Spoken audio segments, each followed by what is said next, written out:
And welcome to the Bleeding Big Blue podcast. Alex Savage back again, recording for the Thursday episode on the 16th of July, 2020. So I got a couple things to talk about today. Obviously, we got another Throwback Thursday. Also, I want to talk about Trey Boston's tweet and this whole NFL, NFLPA thing regarding player safety. And also how some stadiums are having fans and some stadiums aren't. So let's get to the Trey Boston tweet. So a lot of players, including Nate Solder, which I mentioned on the last podcast episode, have been discussing their displeasure with the NFL on safety precautions regarding COVID-19. So here's Trey Boston's tweet from a couple of days ago. I'm pretty sure this was yesterday, if not the day before. Breaking news. We still don't have answers. LMAO crying face. We all expected this, let's be honest. We knew we wouldn't have answers. We haven't had answers in weeks, but each meeting we're supposed to have these covered to give us time. They say it's mutating, but we got this controlled. Laughing, crying face, same thing. Okay, so I got a couple of views on this. The NFL should really step up the game here because you got training camp next week or the week after. You got the preseason 2 games at the end of August, and you got the regular season. That's my side of that one part. And also note the fact that they're trying to take away 35% of the players' salaries to cover the cost for this season. And mind you, some of the stadiums are having fans, maybe it's like 20-25%, some aren't. But you could still accumulate that money. So I understand why you're taking the players' salaries out. You're still, playing a whole 16-game season expectedly. I mean, you don't know what's going to happen. Maybe another outbreak comes through and you decide to cancel the season. It's going to be interesting, as I said so many times. But I don't think 35% of salaries taken back is really the responsible thing for the NFL to do. Listen, everybody in the sports world has lost some sort of money when it comes to this COVID-19 pandemic, where there's no games, there's no this, there's no that, there's no other thing, right? But the billion-dollar owners still are billionaires, and they can afford to lose a little money. They'll still be millionaires. But other people say, oh, Goodell doing anything just to make his money. Well, they're right about that.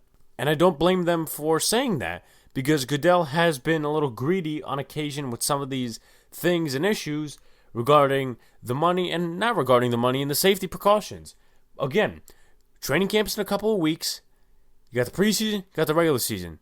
Only 2 preseason games this season due to COVID-19 restrictions. But what are those restrictions going to be? I know they were trying to come up with this helmet that has some new features on it to make it look like a mask. I mean, it doesn't fully look like a mask, but they added something to it to probably decrease the air blown in each other's face, but still able to breathe. So they haven't necessarily put a full-fledged plan out there. But let's not forget that there's something called the NFL Board of Representatives. That's for players. And players represent the other players from the respective teams, so on and so forth. Why don't you come up with a plan? Why don't you at least advise in a plan?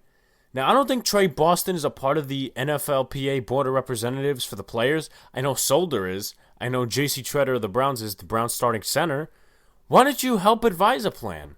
Instead of sitting there crying about how the NFL doesn't have a plan or a full-fledged plan for helping protect players from COVID-19. How about you do that? You're on a board of representatives for some reason. How about you actually show your support for the players and said, okay, let me construct an idea.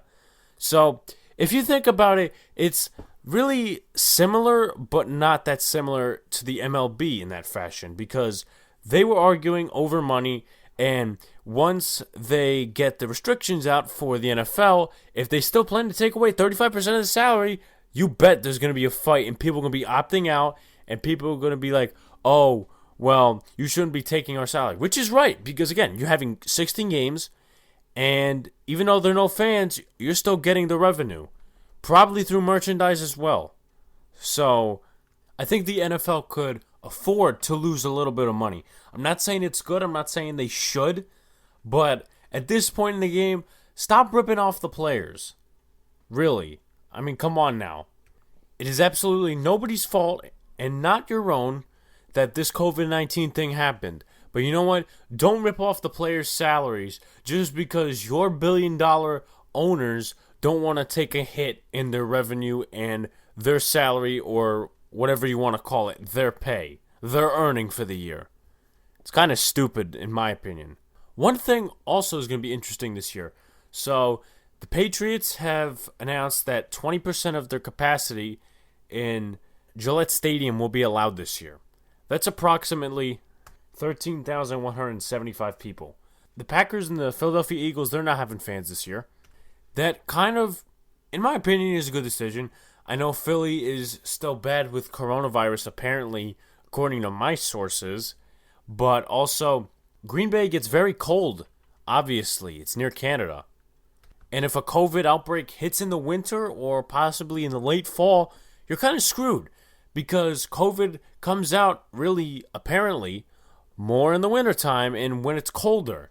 And I'm pretty sure Green Bay, you don't want to be in that place when COVID-19 has another outbreak and it's severely cold outside, and that's just another way to get it.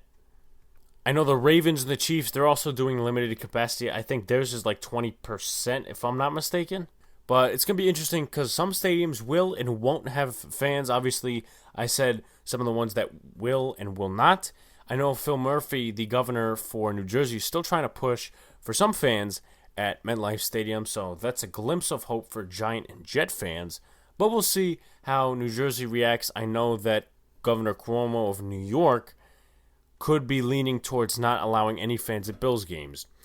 In my opinion, I see it's a good way of going with things. Some stadiums open, some not, because right now, some places still have COVID-19, and you don't want those spots to heat up again. But then on the same spectrum, you think about it, would you rather have some stadiums open and not open, or just have limited capacity in all stadiums, or no fans in all stadiums? No fans in the stands is what MLB is doing. It's what NASCAR is doing, for right now, at least. So, I wonder if there's going to be a pickle about that, especially the way the NFL is, and with Goodell always wanting his money. But, we'll see. And before I get into something else, I want to talk about something.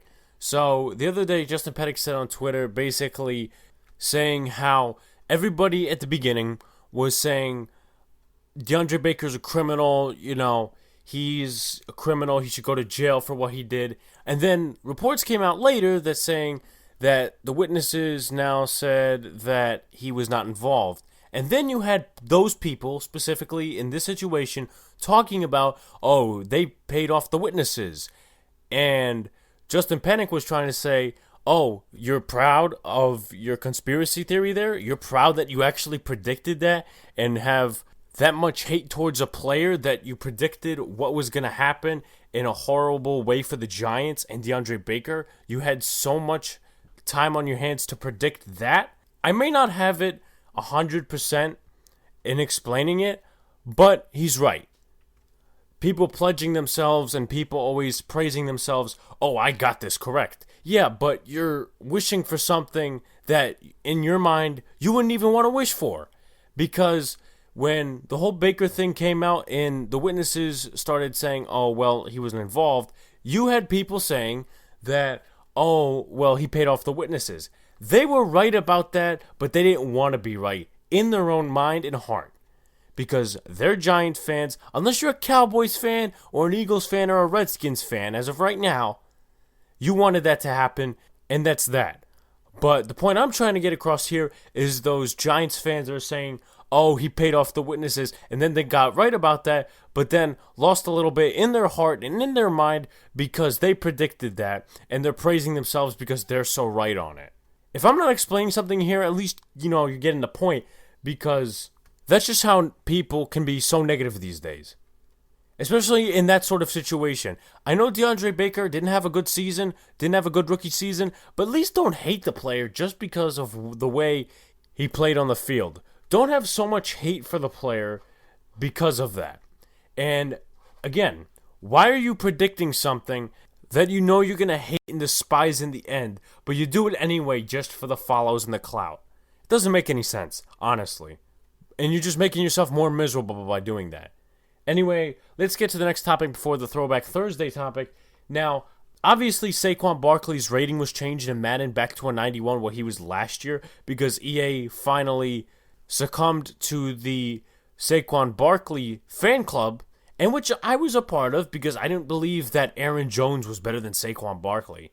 But they succumbed to the Barkley and the Giant fan club, and they finally boosted his rating. It'd be interesting to see if they actually do that for anybody else. And I know people are going to be like, oh, you guys did it for Barkley. Why are you not doing it for this player? Well, because, I don't know. It's not Giants fans' fault that EA screwed up on their ratings for the 90th time. So, but also, let's talk about the team ratings. Now, this one kind of pissed me off in a way. Let's take a look at some key ones. The Dolphins, a 76 overall. Now, I point this out because the Dolphins had a great offseason. One of the best. I mean, Flores is a coach to flourish with that talent, we'll see. But they signed Kyle Van Noy. They signed the best cornerback in Byron Jones. They're trying to fix up that offensive line, and the defense already looks good. And Flores is a defensive coach. So, that's going to be something to see this season, but that's not worth a 76 overall. 76 is probably just about average or a little bit below average for Madden ratings. That's particularly a green rating, because if you're a 75 or a 74, that means you're a yellow rating, and anybody below that, it's an orange rating, if you play Madden. Kansas City is lower than the Dallas Cowboys. Kansas City is at an 82 overall. Cowboys are at an 83. If you know football, the Chiefs won the Super Bowl last year. The Cowboys didn't even make it to the playoffs. And you're telling me they're a better team in Madden than the Chiefs? Let's look at another one. The Buccaneers are better than the Chiefs in Madden. I get they have Tom Brady, they got Gronk. Gronk is a 95 overall for some reason, which he missed a year, and he's the greatest tight end that ever lived. I don't get that. I don't get that Madden. I don't get that EA at all, because, overrated players, of course. So they got Brady, they got Godwin, they got Gronk, they got Evans. That's unproven. Why? Because you saw what happened to the Browns. This is the similar hype, everybody. Everybody's going to say, the Bucs are going to win the Super Bowl this year. They got Brady at quarterback. And if they underachieve, everybody's going to take back what they said and say they never said it. So that's going to be interesting what happens with the Bucs this year. I'm not saying that the Bucs should lose. I personally don't care about what the Bucs do as long as we get a win against them, and predicting, I don't think we will. But if they lose more than they're expected to, I don't want to hear broadcasters saying about how they never said that the hype was real. So let's keep that in our pocket right now. Because right now the Chiefs are actually proven to be a good team. They won the Super Bowl last year. Again. And for some reason the 49ers, they're rated better than they are. The 49ers lost the Super Bowl to the Chiefs. How are you going to tell me that they're better than the Chiefs if they lost the Super Bowl to the Chiefs? Don't give me all this ref crap, please. Because if EA wants to do that, let's go back and see how many blown calls that EA has missed with the referees in their own game before we talk about outside. Before I go on to more, this probably is something that they want to do because they want to limit the high scoring, and they got so many complaints with that in the Fixed Madden franchise. That probably is what they want to do. And this is not a good way of doing it. Just do something in the algorithm that limits the scores. I mean, not all the way, but not having a 42-45 blowout every game. Seriously. The Jaguars are 78. That's the same as the Giants. And I put that up on my Twitter post. Name me 5 players that the Jaguars have to help contribute. I can name 4. Okay? Yannick Ngakoue, Miles Jack, Andrew Norwell, and Leonard Fournette. Fournette if he's healthy. That's it. The rest of the team, they're rebuilding. Let's be honest there. How were they as valuable as the Giants? The Giants made a couple of good offseason moves. Blake Martinez, if you like him or not. James Bradbury, trying to get some pass rush with Kyler Fackrell. They also selected the best tackle in the draft, in my opinion, with Andrew Thomas out of Georgia. I don't get how the Bills are in 81. They got a good defense. Their offense is slowly up and coming. The Vikings are in 80. They were a couple steps away from making the Super Bowl. They just lost to the 49ers, though, in the playoffs. The Panthers are 78. Again, other than McCaffrey and some of the other players they have, who do they have? They're rebuilding. That's why they hired Matt Rule. Matt Rule's good at rebuilding in college. In college. Not in the NFL. That's my take on it. I know Panthers fans are all hyped out about him. Yeah, good for you. I don't believe the hype, to be honest with you. They're not going to go ahead and win 15 games this season. Teddy Bridgewater, he's a good quarterback. He's a 75 overall on the Panthers roster. I don't believe that for crap, but I don't think he's going to carry that whole roster. Curtis Samuel's good. DJ Moore is good. Christian McCaffrey's good. I just don't think that as a team they can put it together. And Madden, of course, wants to devalue the Giants as the same as them, as the same as a rebuilding team who are in the first steps of rebuilding, when the Giants are in the couple of the last, when next year they could probably be contenders. For some reason, the Eagles were in 83 when they were just a above-average team in a crappy division. 83 overall, better than the Chiefs. I don't get that. Again, the Washington Redskins, 77 overall. How are they not better than the Panthers or possibly the Jaguars? They have a good defense. Look at the signings they made. Ronald Darby, Kendall Fuller, they added Chase Young. That's more than a 77 overall in my opinion. I would like to see the player overalls that impact that. I really do. I really do. Because apparently the Jaguars are better than they are. When the Redskins actually have some good pieces on defense, and I know the Jaguars have Ngakoue and Jack, but who else is on that defense? Jalen Ramsey and Boyer are gone. Don't tell me that. And also, I'm going to talk about the Pittsburgh Steelers for once as a team. In this case, as a Madden team. They're an 82 overall, right? But their defense is an 81, and their offense is an 83. Big Ben is expected to have it under 80 overall.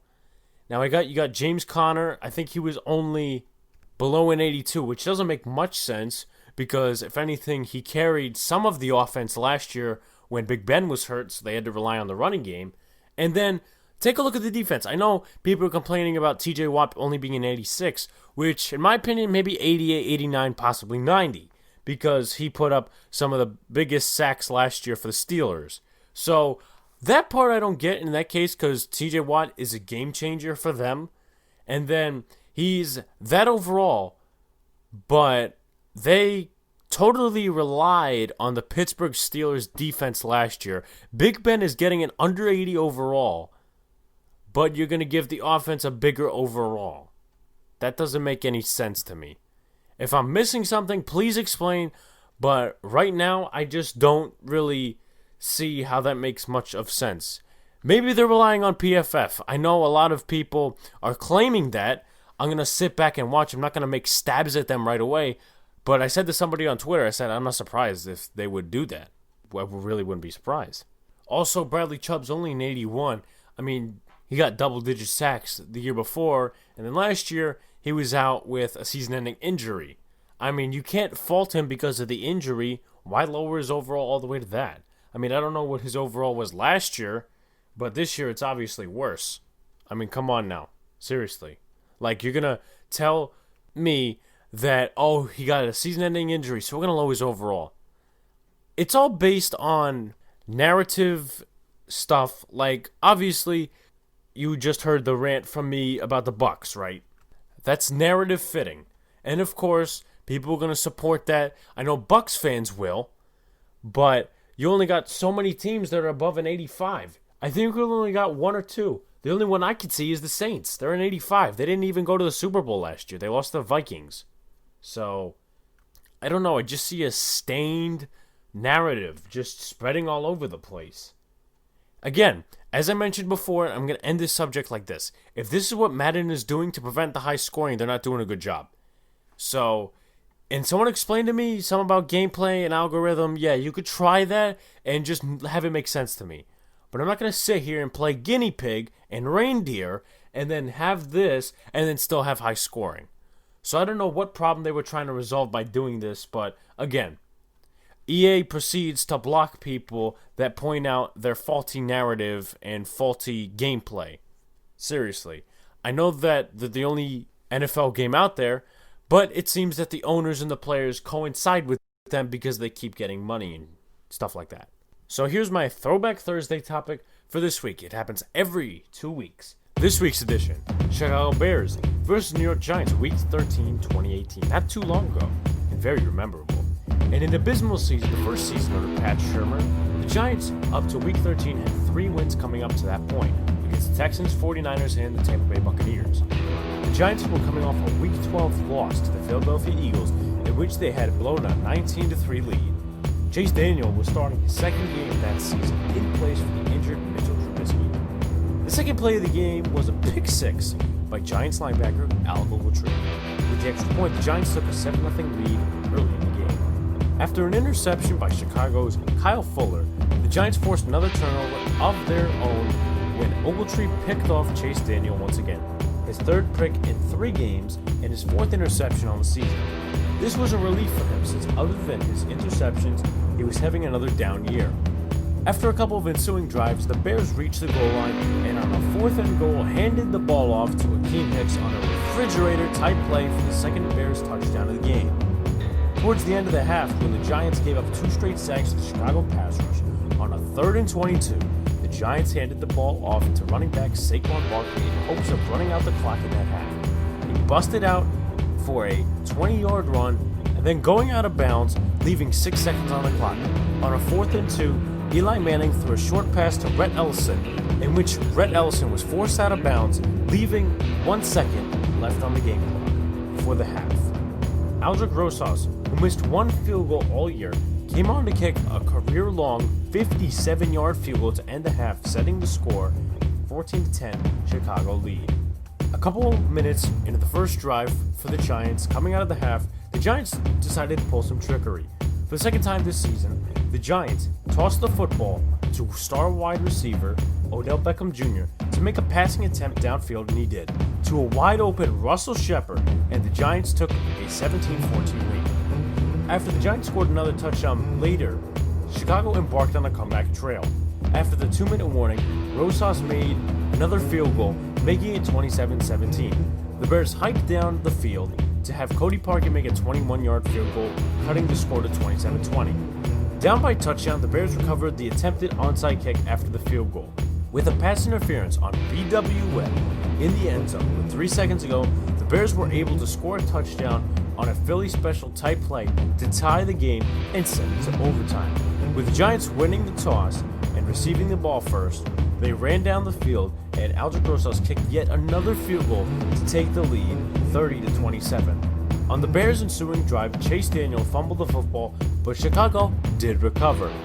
On 4th down and 8, Janoris Jenkins batted a pass downfield intended for Taylor Gabriel, ending the game and securing the Giants' 4th win of 2018 and their last home win of that season. The following week, the Giants recorded their last win of that season, a 40-16 win against their rival, the Washington Redskins. That is this week's Throwback Thursday. So that is today's episode of the Bleeding Big Blue podcast. Catch us next week, Tuesday and Thursday, where we have our weekly episodes. Watch for Madden streams, simulation, and Bengals franchise streams. Follow our social media pages at Bleeding Big Blue Podcast, our Instagram and our Twitter. Subscribe to our YouTube channel for the Madden streams, film reviews, and our podcast episodes. Also, listen and download our episodes on Podbean, Spotify, Apple Podcasts, Google Play, CastBox, and Overcast. Also, join our Discord server. I leave that in the bio of my Twitter and Instagram pages and our YouTube description links. Thank you guys for supporting, and we'll see you next week.